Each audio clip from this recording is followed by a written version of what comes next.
Hello friends, top trending study channel पर आपका स्वागत है। दोस्तों, 15 नवंबर की फर्स्ट शिफ्ट के क्वेश्चन मिले हैं, उनको डिस्कस करेंगे एक्स्ट्रा फैक्ट के साथ।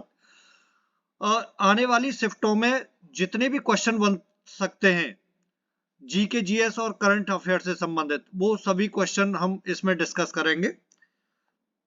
यदि आप चैनल पर नए हैं तो चैनल को सब्सक्राइब करें और वीडियो पसंद आता है तो लाइक जरूर करें। पहला क्वेश्चन बना था इसमें, अनुच्छेद 51A किससे संबंधित है। सभी क्वेश्चन मैंने प्रैक्टिस सेटों में ये डिस्कस किए हुए 50 प्रैक्टिस सेट कराए हैं। आप उनको कंप्लीट करके जाएं और परीक्षा में फायदा उठाएं इस बात का। ये सभी वहीं से आ रहे हैं क्वेश्चन। तो 51A किससे संबंधित है? मौलिक कर्तव्यों से। क्या क्या क्वेश्चन बन सकते हैं आगे वो बताता हूं। देखो, अनुच्छेद 51A किस भाग में है? तो भाग 4A में है। ठीक है, मौलिक कर्तव्यों से संबंधित है। मौलिक कर्तव्य कहां से लिए गए? सोवियत संघ के संविधान से लिए गए। 1976 में अपनाए गए संविधान संशोधन, जो 42वां संविधान संशोधन हुआ था 1976 में, उसके द्वारा मौलिक कर्तव्यों को जोड़ा गया था। ठीक है, वर्तमान में भारतीय संविधान में अनुच्छेद 51A के तहत 11 मौलिक कर्तव्य हैं। 51A के तहत 11 मौलिक कर्तव्य हैं। वो कौन कौन से हैं ये भी बताऊंगा मैं, क्योंकि वहां से भी क्वेश्चन बनेंगे आगे चल के। मौलिक कर्तव्यों को शामिल करने के पीछे का विचार नागरिकों द्वारा प्राप्त व्यापक मौलिक अधिकारों के बदले में नागरिकों के कर्तव्यों पर जोर देना था। क्या क्या 11 मौलिक कर्तव्य हैं वो बताता हूं। देखो, पूरा कंप्लीट पढ़ना है आपको। ठीक है, आगे वाली शिफ्टों में इन्हीं में से क्वेश्चन आएगा। 4 मौलिक कर्तव्यों को दे देगा, 3 को दे देगा और 1 गलत दे देगा। पूछेगा इन 4 में से हमारा कौन सा मौलिक कर्तव्य नहीं है। ठीक है, इस तरीके से क्वेश्चन आता है। तो मैं जल्दी जल्दी पढ़ूंगा, फटाफट फटाफट। ठीक है, आपका समय ज्यादा ना लगे। संविधान का पालन करना और उसके आदर्शों और संस्थाओं, राष्ट्रीय ध्वज और राष्ट्रीय गान का सम्मान करना पहला मौलिक कर्तव्य है। स्वतंत्रता के लिए हमारे राष्ट्रीय संघर्ष को प्रेरित करने वाले महान आदर्शों को सजोना और उनका पालन करना। भारत की संप्रभुता, एकता और अखंडता को बनाए रखने और उसकी रक्षा करना। देश की रक्षा करने और ऐसा करने के लिए बुलाए जाने पर राष्ट्रीय सेवा प्रदान करना। भारत के सभी लोगों के बीच सद्भाव और समान भाईचारे की भावना को बढ़ावा देना और धार्मिक, भाषा और क्षेत्रीय या अनुभागीय विविधताओं से परे, ये इसी के अंदर है। महिलाओं के सम्मान के लिए अपमानजनक प्रथाओं का त्याग करना। हमारी मिश्रित संस्कृति की समृद्ध विरासत को महत्व देना और संरक्षित करना।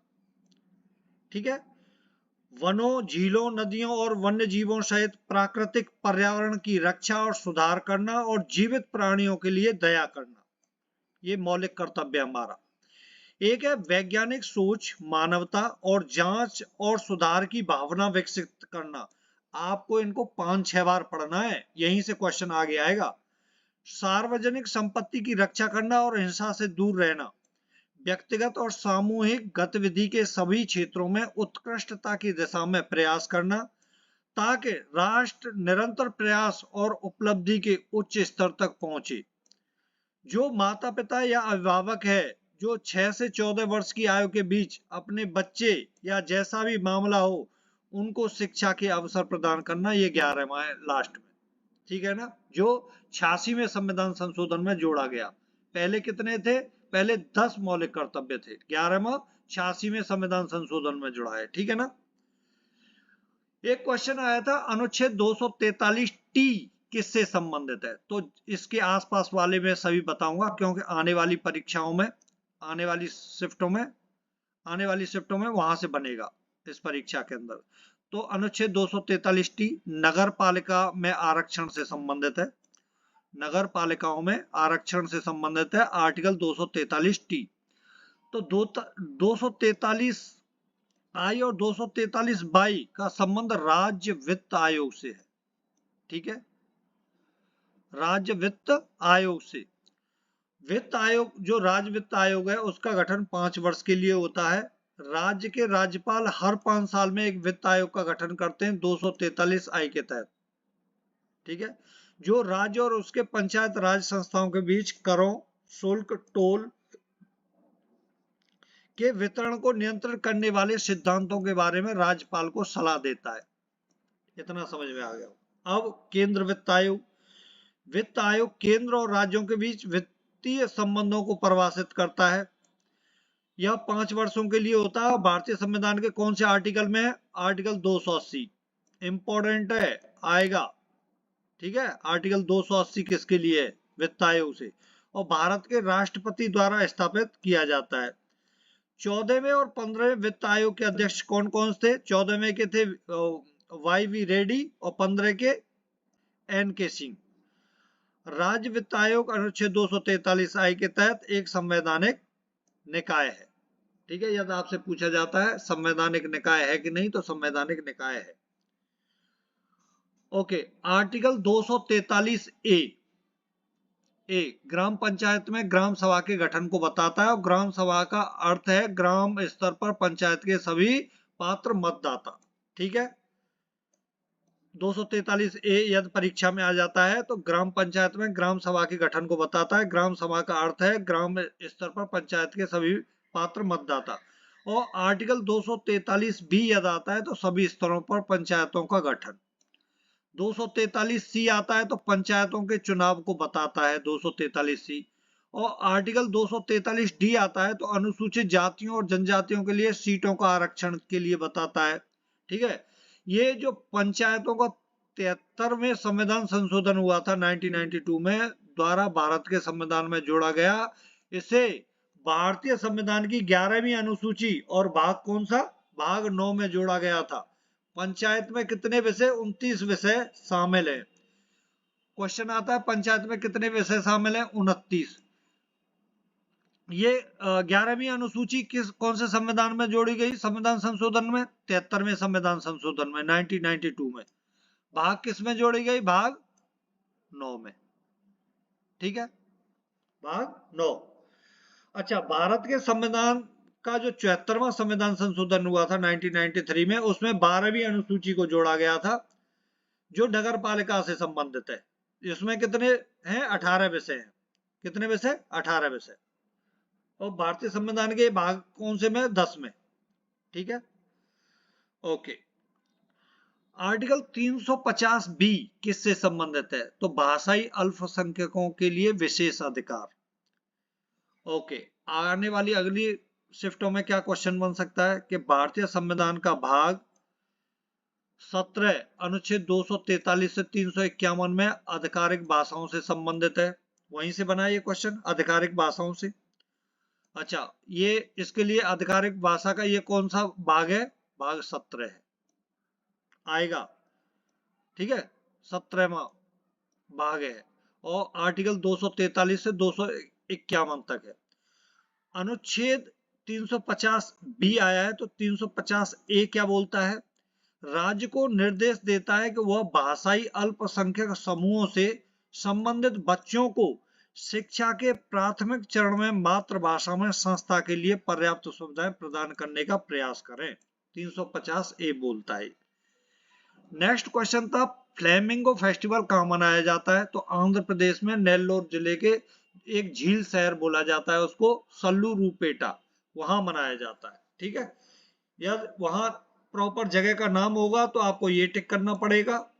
जिले का नाम होगा तो नेल्लोर, और यदि स्टेट का नाम होगा तो आंध्र प्रदेश आपने टिक किया होगा। अच्छा, कौन कौन से किस राज्य से संबंधित है लोक और जनजातीय नृत्य? इंपॉर्टेंट है, हर शिफ्ट में आ रहे हैं, हर शिफ्ट में आ रहे हैं। तो मैं ये बताता हूं, बिल्कुल तसल्ली से सुन लेना और इनको याद कर लेना। महाराष्ट्र के कौन कौन से हैं? महाराष्ट्र के कथा कीर्तन, दशावतार, लेजिन, मौनी, दंडनीय, लावड़ी, तमाशा, दहकला और गफा। ये महाराष्ट्र के हैं।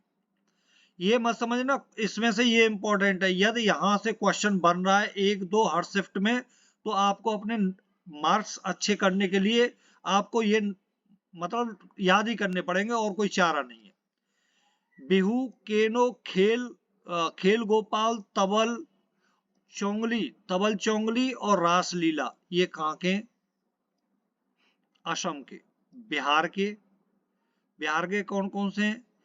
जटा जतिन इंपॉर्टेंट है, यात्रा नाटना, जदोर कर्मा, छऊ नृत्य, समोचकवा, कठपुतली, झिया नृत्य और बखो, ये बिहार के। जम्मू एंड कश्मीर का राउफ, वेरी वेरी इंपॉर्टेंट है, आएगा किसी शिफ्ट में, अब आने वाला है।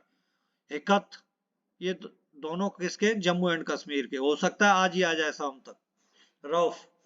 नौटंकी, कजरी, थोरा, रासलीला, छपेली उत्तर प्रदेश के, ये सभी आने ही आने, किसी न किसी शिफ्ट में ये सब आएंगे, बता रहा हूं। उत्तर प्रदेश से बहुत क्वेश्चन आ रहे हैं आजकल। टप्टिकली, कैकोटिकली और कलियट्टम केरल के। राजस्थान के कौन कौन से, गिन्नद, सुसीनी, चक्री, जुमा, गंगोर, झूलन लीला, तेरहताल और कुणाल, ये राजस्थान के। पंजाब के कौन कौन से, गिद्दा महिलाओं द्वारा होता है, भांगड़ा पुरुषों द्वारा होता है, दोनों इंपॉर्टेंट है। हरियाणा का झूमर इंपॉर्टेंट है, गागोर, रासलीला, खोरिया, फाग, गुग्गा, डाफ, धाम, लूर।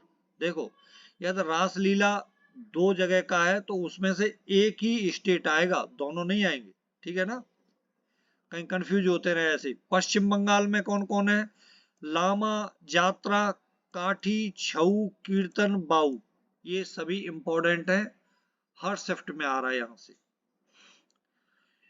99वां संविधान संशोधन किससे संबंधित था, तो राष्ट्रीय न्यायिक आयोग की स्थापना से संबंधित था। राष्ट्रीय न्यायिक आयोग की स्थापना से संबंधित था 99वां संविधान संशोधन। ओके, ये क्या था, 99वें संविधान संशोधन ने राष्ट्रीय न्यायिक आयोग की स्थापना की। न्यायाधीशों की नियुक्ति की कॉलेजियम प्रणाली को इस संशोधन के साथ राष्ट्रीय न्यायिक नियुक्ति आयोग द्वारा प्रतिस्थापित किया गया था। 99वें संविधान संशोधन द्वारा राष्ट्रीय न्यायिक आयोग एनजेसी को 2015 में उच्चतम न्यायालय की संविधान पीठ 4-1 की थी, उसने इस आधार पर अवैध करार दिया कि वे भारतीय संविधान के मूल सिद्धांतों के खिलाफ जाते हैं, ठीक है ना, उसे खारिज कर दिया था।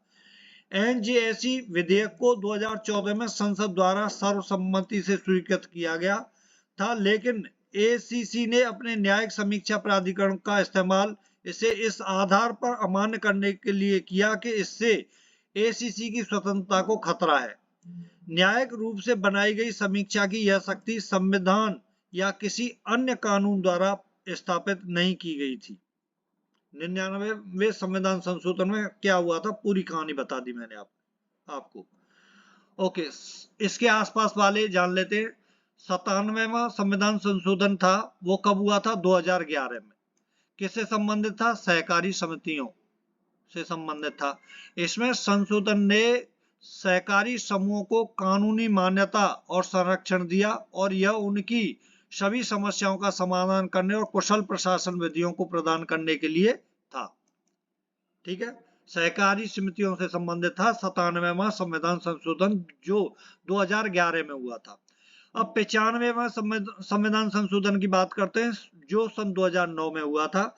यह किससे संबंधित था, जो आंग्ल भारतीय के लिए विशेष प्रतिनिधित्व और लोकसभा और राज्यसभा विधानसभाओं में एससी और एसटी के लिए सीटों के आरक्षित को अतिरिक्त 10 वर्षों के लिए बढ़ा दिया गया था, ठीक है।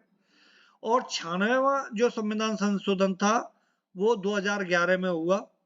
95वां संविधान संशोधन सन 2009 में हुआ। 96वां संविधान संशोधन हुआ सन 2011 में। वो जो उड़िया, जो वर्ड उड़िया बोलते हैं, उड़िया के स्थान पर ओडिया शब्द का प्रयोग किया गया था, इसलिए 8वीं अनुसूची में उड़िया भाषा का उच्चारण ओडिया होना चाहिए, ठीक है। ये संविधान संशोधन 96वां 2011 के अंतर्गत हुआ था, उसमें उड़िया की जगह ओडिया कर दिया है भारतीय अनुसूची 8 में। 42वें संविधान संशोधन को किस नाम से जाना जाता है, ऐसे करके क्वेश्चन आया था, तो उसे लघु संविधान के नाम से जाना जाता है। आपको पता है इसका, तो बहुत चर्चा में है। 42वां संविधान संशोधन के बारे में पूरा बताता हूं। इसे लघु संविधान के रूप में जाना जाता है, ठीक है। 1976 में इंदिरा गांधी सरकार द्वारा आपातकाल के दौरान अधिनियमित किया गया था। क्वेश्चन आता है कि जब 42वां संविधान संशोधन हुआ था उस समय भारत के प्रधानमंत्री कौन थे? इंदिरा गांधी के समय पर हुआ था। ठीक है, इंदिरा गांधी। इसे सबसे विवादास्पद संशोधन में से एक माना जाता है, 42वें संविधान संशोधन। ठीक है ना। 42वां संविधान संशोधन आमतौर पर 1976 संविधान अधिनियम से जाना जाता है। इसने नीचे दिए गए भारतीय संविधान में विभिन्न प्रावधानों का संशोधन किया और पेश किया। क्या क्या हुए संशोधन, सुनो। यहां से आते हैं, इंपॉर्टेंट है तीनों पॉइंट। यह सर्वोच्च न्यायालय और उच्च न्यायालयों की शक्ति को कम करने की कोशिश करता है। आपसे बोल दिया जाएगा कौन सा संविधान संशोधन सर्वोच्च न्यायालय और उच्च न्यायालय की शक्ति को कम करने की कोशिश करता है, ऐसे क्वेश्चन बनता है, तो वो है 42वां संविधान संशोधन। इसने संविधान के भाग 4A में मौलिक कर्तव्यों को जोड़ा। जिस समय जोड़े गए थे उस समय कितने मौलिक कर्तव्य थे? 10 थे। ठीक है। फिर 86वें संविधान संशोधन में कितने हो गए? 11 हो गए। ओके। इसने प्रस्तावना में समाजवादी, धर्मनिरपेक्ष और अखंडता में नए शब्द जोड़े। ठीक है, ये तीनों शब्द जोड़े गए थे प्रस्तावना के अंतर्गत। एक क्वेश्चन बना, नर्तकी नटराजन का संबंध किस नृत्य से है? भरतनाट्यम से है।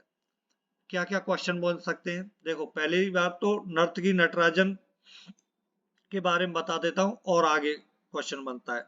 नर्तकी नटराजन को पद्म श्री पुरस्कार कब मिला था? सन 2019 में मिला था। या सन 2019 में कौन सा पुरस्कार मिला था? पद्म श्री पुरस्कार मिला था। ये कहाँ की रहने वाली हैं? तमिलनाडु के रहने वाले हैं। ठीक है ना। ये एक पहली ट्रांसजेंडर महिला है। वह भारत में पद्म श्री से सम्मानित होने वाली पहली ट्रांसजेंडर महिला है। ठीक है। क्वेश्चन यहां से बनता है, तो उन्होंने, देखो प्रत्येक पॉइंट से क्वेश्चन जो बनता है वही लिया गया है यहाँ। उन्होंने तंजौर स्थित नाटकी भाव परंपरा में विशेषज्ञता हासिल की।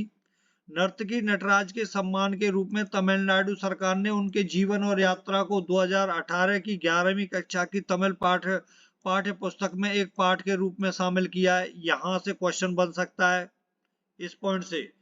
11वीं कक्षा में तमिल पाठ्य पुस्तक में,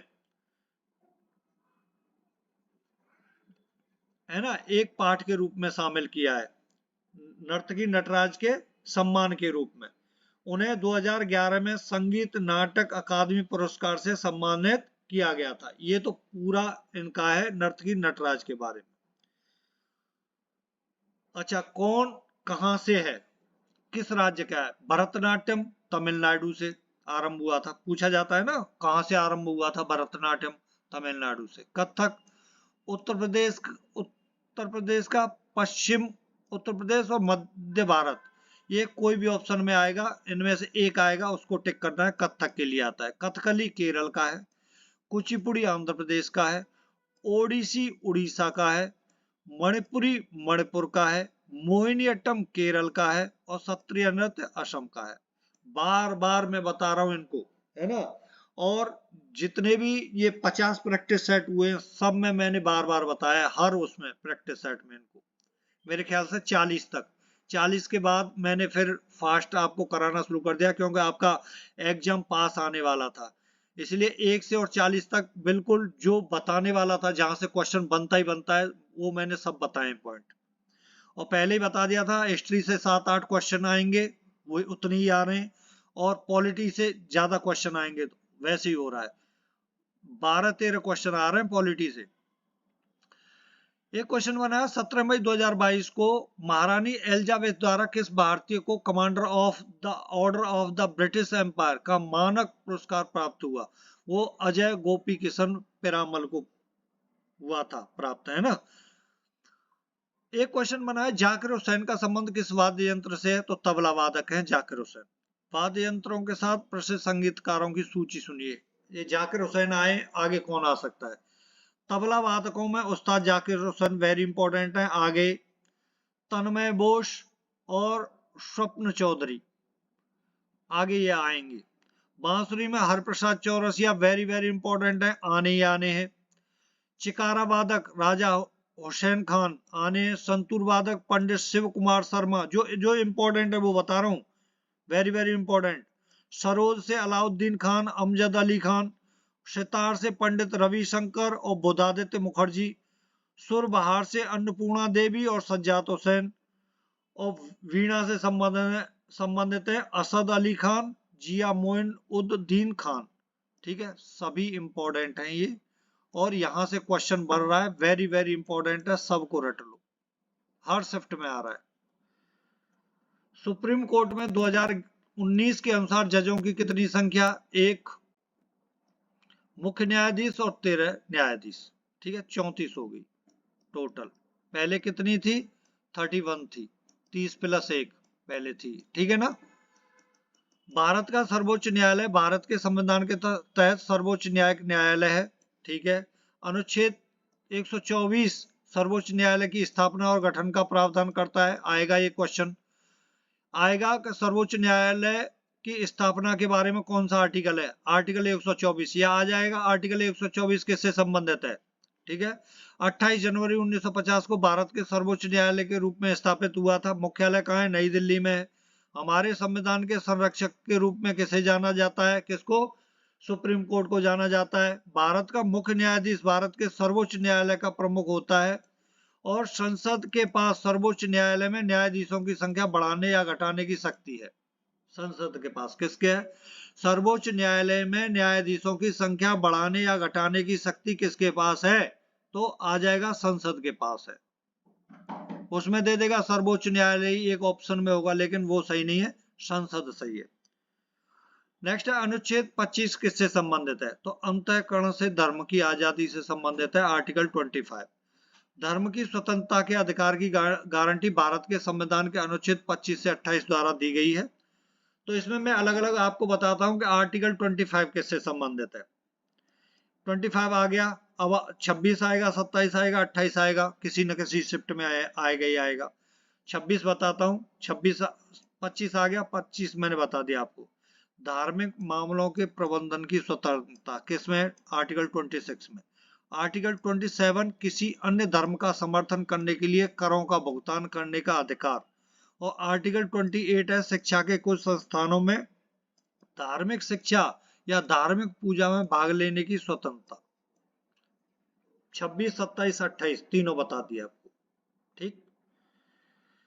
आर्टिकल 38 किससे संबंधित है? आर्टिकल 38 राज्य सामाजिक, आर्थिक और राजनीतिक न्याय सुनिश्चित करके और आय स्थित सुविधाओं और अवसरों में असमानता को कम करके सामाजिक व्यवस्था को सुरक्षित और संरक्षित करके लोगों के कल्याण को बढ़ावा देने का प्रयास करता है। आर्टिकल 38। ठीक है। लोक कल्याणकारी राज्यों के लिए देखो, वो क्या छोटा बोलने फिर क्या उतना आता नहीं है, कंफ्यूज हो जाते हैं, फिर गलत करके आ जाते हैं आर्टिकल। इसलिए जो प्रॉपर लिखा हुआ है ना, वो मैंने बताया आपको। आर्टिकल 38, यहां से बीच में से कोई कुछ आ जाएगा तो आप प्रॉपर उसमें बता सकते हो। अच्छा, आर्टिकल 38 से लेके और पूरे 50 तक इंपॉर्टेंट है, सबको पढ़ता हूं, बताता हूं आपको। ठीक है ना, यही याद करा दूंगा आपको। आर्टिकल 38 आ गया, सामाजिक, राजनीतिक और आर्थिक न्याय के बारे में बात करता है। आर्टिकल 39 है नीति के उन सभी सिद्धांतों का उल्लेख करता है जिनका पालन राज्य द्वारा किया जाना चाहिए। आर्टिकल 39 है। आर्टिकल 40 है पंचायतों के संगठन से संबंधित है। ये सब इंपॉर्टेंट है, वेरी वेरी इंपॉर्टेंट। आर्टिकल 40 पंचायतों के संगठन से संबंधित है। और आर्टिकल 41 कल्याणकारी सरकार की बात करता है।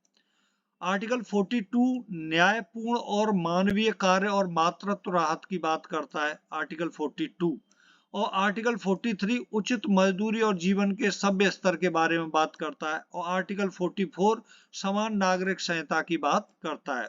आर्टिकल 45 में देश में बच्चों के लिए निःशुल्क और अनिवार्य शिक्षा का प्रावधान की बात करता है। और आर्टिकल 46 में अनुसूचित जाति, अनुसूचित जनजाति और कमजोर वर्गों के शोषण से संरक्षण का उल्लेख करता है। आर्टिकल 46। आर्टिकल 46, ठीक है ना, वेरी वेरी इंपॉर्टेंट, सब इंपॉर्टेंट है वैसे। और आर्टिकल 47 बोलता है पोषण, जीवन स्तर और सार्वजनिक स्वास्थ्य के बारे में बात करता है। और आर्टिकल 48 है, ये वैज्ञानिक कृषि और पशुपालन की बात करता है, ठीक है, आर्टिकल 48। और आर्टिकल 49 राष्ट्रीय महत्व के स्मारकों और स्थानों और वस्तुओं की सुरक्षा के बारे में बात करता है। और आर्टिकल 50 न्यायपालिका को कार्यपालिका से पृथक करने की बात करता है, वेरी वेरी इंपॉर्टेंट है सभी, 38 से लेके 50 तक। आपको जहां से जैसे याद होता है, जो भी भाषा याद होती है वहां से याद करो, परीक्षा में सही करके आ जाओ, ठीक है ना। Thank you for watching this video. जो जितने क्वेश्चन मिले थे वो मैंने आपको बता दिए, बाकी यदि मिलेंगे तो अगली शिफ्ट में मैं उसमें ऐड कर दूंगा, ठीक है। नमस्कार।